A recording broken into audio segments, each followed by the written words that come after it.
10, 9, 8, 7, 6, 5, 4, 3, 2, 1. MDS, we have ignition. We have a liftoff. Roll program is in on time. Vehicle response is normal. TVC class voltage looks good. Tank pressures look good. Hey, MDS. Engine program.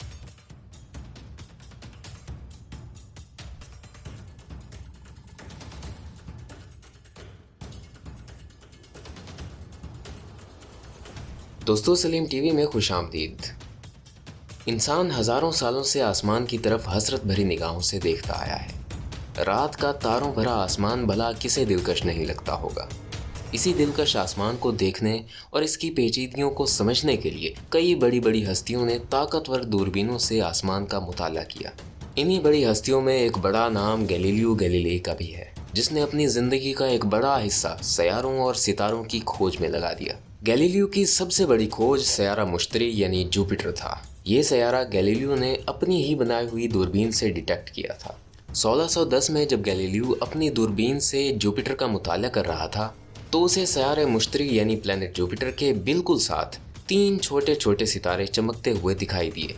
Galileo ने इन्हें अपनी diary में note किया और सो गया। अगली सुबह जब फिर गैलीलियो ने आसमान की तरफ अपनी दूरबीन तानी, तो अब ये सितारे 3 नहीं बल्कि 4 थे और इनकी पोजीशंस भी चेंज थी और एक सितारा उनमें से सबसे ज़्यादा चमक रहा था। गैलीलियो ने इन्हें कई बार देखा, लेकिन हर बार वो इन्हें सितारा ही समझता रहा। लेकिन जब दुनिया एडवांस हुई और गैलीलियो की दूरबीन से कहीं ज़्यादा एडवांस टेलीस्कोप्स बनी, तो पता चला कि गैलीलियो जिन्हें सितारे समझ रहा था वो दरअसल सितारे नहीं बल्कि जुपिटर के चाँद थे। और एक सितारा जो सबसे ज़्यादा चमकदार दिखाई देता था वो जुपिटर का सबसे बड़ा चाँद यूरोपा था। जुपिटर के इन चांदों की दरियाफ्त बहुत अहमियत रखती थी। सो इन्हीं नए दरियाफ्त हुए चांदों मुश्तरी, यूरेनस और नेपच्यून जैसे बड़े सैयारों की छानबीन के लिए इन पर स्पेसक्राफ्ट भेजना भी अहम था। सो 1977 में सबसे पहला स्पेस फ्लाईबाय मिशन तैयार किया गया। इस मिशन को वॉयेजर 1 का नाम दिया गया। वॉयेजर 1 को जुपिटर, इसके चांदों, सैयारे यूरेनस और नेपच्यून के बिल्कुल करीब से गुजरना था और वहाँ से मिलने वाली इन्फॉर्मेशन को नासा हेडक्वार्टर भेजते रहना था और अपना काम ख़त्म करते ही इसे निज़ाम शमसी की सरहदों को पार करते हुए इंटरस्टेलर स्पेस की तरफ निकल जाना था। ये था साथियों इस पहले स्पेस मिशन का मुख्तसर सा काम। ये मिशन, जिसकी कुल लागत $250 मिलियन थी, 5 सितंबर 1977 को अपने कभी ना ख़त्म होने वाले मिशन की तरफ निकल गया। इस मिशन के लॉन्च का वीडियो आप भी देखिए। Roll program is in on time. Vehicle response is normal. TVC class voltage looks good. Tank pressures look good. Hey, MDS. Engine program was in on time. Vehicle response was normal also. इस spacecraft ने खला में 35,000 miles per hour की रफ्तार पकड़ ली और 546 दिनों का तवील सफ़र तय करते हुए प्लैनेट जुपिटर से रूबरू हो गया। इस वक्त इसका जुपिटर से फासला 1,74,000 माइल्स था। पर यह तस्वीर जो अभी आप देख रहे हैं, ये सैयारे मुश्तरी की सबसे पहली करीब तरीन फ़ोटो है जो वॉयेजर 1 ने नासा हेडक्वार्टर भेजी थी। जुपिटर से ज़मीन तक डेटा भेजने में 19 घंटों का वक्त लगता था। इस तस्वीर में ये जो 2 छोटी छोटी चीज़ें आप देख रहे हैं ना, ये दोनों मुश्तरी के चाँद यूरोपा और गैनीमेड हैं। ये दोनों ही चाँद एक दूसरे से बिल्कुल मुख्तलिफ थे। गैनीमेड इंतहाई गर्म चाँद था जो हर वक्त लावा उगलता रहता था, जबकि इसके बरक्स यूरोपा पर बर्फ़ के बड़े बड़े समंदर मौजूद थे। दोस्तों, यूरोपा दरअसल एक यूनानी देवी का नाम है जिस पर देवता ज़्यूस या जुपिटर फिदा हो गया था। एक दिन जब देवी यूरोपा अपनी सहेलियों के साथ समंदर के किनारे चहलकदमी कर रही थी, तो देवता ज़्यूस एक बैल का रूप धार कर समंदर के किनारे बैठ गया और पालतू और मासूम बैल होने का दिखावा किया। देवी यूरोपा को यह अच्छा लगा और बेफिक्र होकर इसकी पीठ पर बैठ गई। बस देवता ज़्यूस इसी पल का इंतज़ार कर रहा था। जो ही शहज़ादी ज़रा बेफिक्र हुई, ज़्यूस ने इसे लेकर समंदर में छलांग लगाई और देवी को अपने साथ ले गया। इसीलिए जुपिटर के सबसे चमकदार चाँद का नाम इसी खूबसूरत देवी के नाम पर यूरोपा रख दिया गया।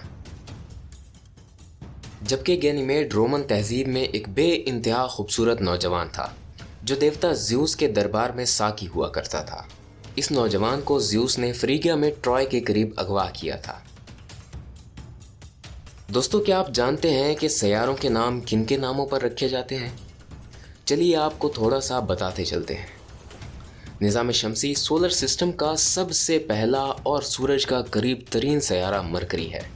दोस्तों, रोमन तहजीब में मरकरी बड़े बड़े देवताओं और देवियों के पैगामात एक दूसरे तक पहुंचाया करता था, यानी एक तरह का मैसेंजर समझ लीजिए। निज़ाम शमसी का दूसरा और गर्म तरीन सैयारा वीनस है, जिसे उर्दू में ज़ोहरा कहते हैं। दोस्तों, रोमन तहजीब में वीनस मोहब्बत या हुस्न की देवी हुआ करती थी, लेकिन वीनस सैयारा ना तो मोहब्बत की अलामत है और ना ही हुस्न की, बल्कि ये तो क़यामत का नज़ारा पेश करता है। निज़ाम शमसी में मौजूद बाकी तमाम सैयारों के बरक्स ज़मीन वो वाहिद सैयारा है जिसका नाम किसी देवता के नाम पर नहीं रखा गया। अर्थ जर्मन ज़बान का लफ्ज़ है जिसका सीधा सीधा मतलब है धरती या ग्राउंड। निज़ाम शमसी का चौथा सैयारा और हमारा मुस्तकबिल का घर सैयारा मरीख यानी प्लैनेट मार्स है। इस सैयारे का नाम रोमन तहजीब के देवता मार्स के नाम पर रखा गया, जो दरअसल जंग का देवता यानी गॉड ऑफ वार कहलाता था। इस सैयारे का सुर्ख रंग खून की अक्कासी करता है। दोस्तों, निज़ाम शमसी का सबसे बड़ा और पांचवा सैयारा मुश्तरी यानी प्लैनेट जुपिटर है। दोस्तों, जुपिटर दरअसल रोमन तहजीब के मुताबिक आसमानों का देवता था और रोमियों का ख्याल था कि जुपिटर उनकी ज़िंदगी के तमाम पहलुओं की निगरानी करता है। दोस्तों, जुपिटर दरअसल देवता ज्यूस का एक दूसरा नाम है। निज़ाम शमसी का छठा सैयारा सैटर्न है। सैटर्न दरअसल रोमन तहजीब में देवता ज्यूस का बाप था और एग्रीकल्चर और वेल्थ यानी काश्तकारी और दौलत का देवता हुआ करता था। दोस्तों, सातवां सैयारा यूरेनस है। इस सैयारे को रोमन तहजीब में सबसे कदीम देवता यूरेनस के नाम पर रखा गया, जो आसमान पर राज करता था, यानी गॉड ऑफ हेवन कहलाता था। निज़ाम शमसी का आखिरी सैयारा नेपचून है। नेपचून एक यूनानी देवता था, जो गॉड ऑफ सीज यानी समंदरों का देवता कहलाता था। यानी दोस्तों, जितने भी सैयारे दरियाफ्त हुए उन्हें अफसानवी देवताओं के नाम पर नाम दिए गए। नेपचून को दरियाफ्त करने वाले माहिर फल्कियात उबेन लिवेरिए ने दरख्वास्त की थी कि उसके दरियाफ्त किए गए सैयारे को उसी के नाम पर लिवेरिए प्लैनेट रख दिया जाए, लेकिन किसी ने उसकी बात पर रजामंदी जाहिर नहीं की। अलबत्ता उसका नाम सैटर्न के रिंग्स में से एक रिंग को दे दिया गया। खैर दोस्तों, हम बात कर रहे थे जुपिटर के मून्स की। जब वाइजर 1 यूरोपा के करीब से गुजरा तो उसे यूरोपा की सतह से पानी के फव्वारे निकलते हुए दिखाई दिए। इसका मतलब ये था कि यूरोपा की सतह पर जमी हुई बर्फ़ के नीचे पानी मौजूद है और वो भी बहुत ज़्यादा मिकदार में। दोस्तों, वाइजर 1 क्योंकि फ्लाई बाय मिशन था, इसे छानबीन के लिए किसी भी सैयारे या चांद की सतह पर नहीं उतारा जा सकता था, लेकिन इसे यूरोपा की सतह से फूटते हुए पानी के बुखारात के बीच में से तो निकाला ही जा सकता था।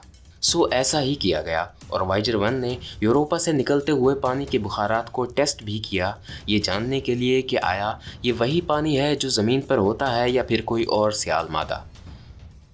दोस्तों, यूरोपा की सतह से निकलने वाला लिक्विड हमारा पानी यानी H2O ही था। अगर वहाँ यूरोपा की सतह पर जमी हुई बर्फ़ के नीचे पानी मौजूद है तो क्या वहाँ आबी हयात यानी एक्वेटिक लाइफ भी होगी? दोस्तों, इस सवाल का जवाब ढूंढने के लिए नासा ने एक और मिशन यूरोपा की तरफ भेजने का इरादा बना रखा है। दोस्तों, वाइजर 1 से हमें ये भी पता चला कि जुपिटर का भी एक रिंग है, लेकिन बहुत ही बारीक। प्लैनेट जुपिटर और उसके चांदों पर कई दरियाफ्तों के बाद वाइजर 1 ने जुपिटर की सरहद को अलविदा कह दिया और सैयारे सैटर्न की तरफ बढ़ गया। दोस्तों, उस वक्त जब वाइजर 1 सैटर्न की तरफ बढ़ रहा था तब हमारे पास सैटर्न की महदूद इन्फॉर्मेशन थी। सो यहाँ भी कई नई डिस्कवरीज़ की उम्मीद थी। 12 नवंबर 1980 को वाइजर 1 सैटर्न के करीब तरीन पहुँच गया। उस वक्त वाइजर 1 का सैटर्न से फासला 78,290 माइल्स था। वाइजर 1 ने हमें सैटर्न की नई तस्वीर भी भेजी और कुछ नई डिस्कवरीज़ भी की।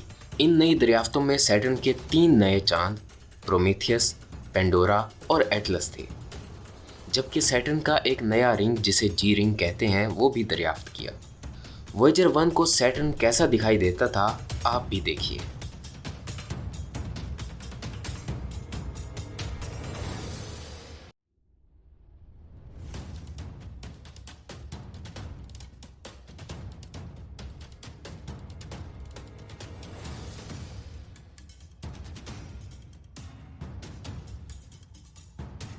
सैटर्न पर अपना काम मुकम्मल करने के बाद वॉयेजर 1 अपने अगले हदफ यूरेनस की तरफ बढ़ गया। दोस्तों, यूरेनस की स्पीड ऑफ रोटेशन और टेम्परेचर के अलावा वॉयेजर 1 ने कुछ खास मालूमात हमें नहीं दी। फाइनली 25 अगस्त 1989 को वॉयेजर 1 निज़ाम शमसी के आखिरी सयारे नेपच्यून के पास पहुंचा। नेपच्यून पर भी इसकी कोई काबिल ज़िक्र दरियाफ्त नहीं है सिवाय चंद एक तस्वीर के। दोस्तों, निज़ाम शमसी सोलर सिस्टम की सरहदों से वॉयेजर 1 ने हमारी नीली ज़मीन की एक तस्वीर भेजी थी जिसे पेल ब्लू डॉट कहा जाता है। ये अर्थ की अब तक की सबसे दूर से ली गई तस्वीर थी। अब वॉयेजर 1 निज़ाम शमसी की सरहदों को पार करके इंटरस्टेलर स्पेस की तरफ रवां दवा है। इंटरस्टेलर स्पेस में वॉयेजर 1 ने क्या कुछ दरियाफ्त किया और अब वो कहाँ है और क्या अभी भी वो ऑपरेट कर रहा है? दोस्तों, वॉयेजर 1 को दरअसल सोलर सिस्टम के दूर दराज सैयारों की छानबीन के लिए बनाया गया था और फिर इसे बंद कर दिया जाना था, लेकिन नासा ने इस मिशन को 2036 तक एक्सटेंड कर दिया ताकि वो बाहरी स्पेस की इंफॉर्मेशन ले सकें। लेकिन अभी तक इंटरस्टेलर स्पेस की कोई काबिल ज़िक्र दरियाफ्त सामने नहीं आई। दोस्तों, अगर आपको हमारी ये वीडियो पसंद आई तो वीडियो को लाइक और चैनल को सब्सक्राइब ज़रूर कीजिएगा।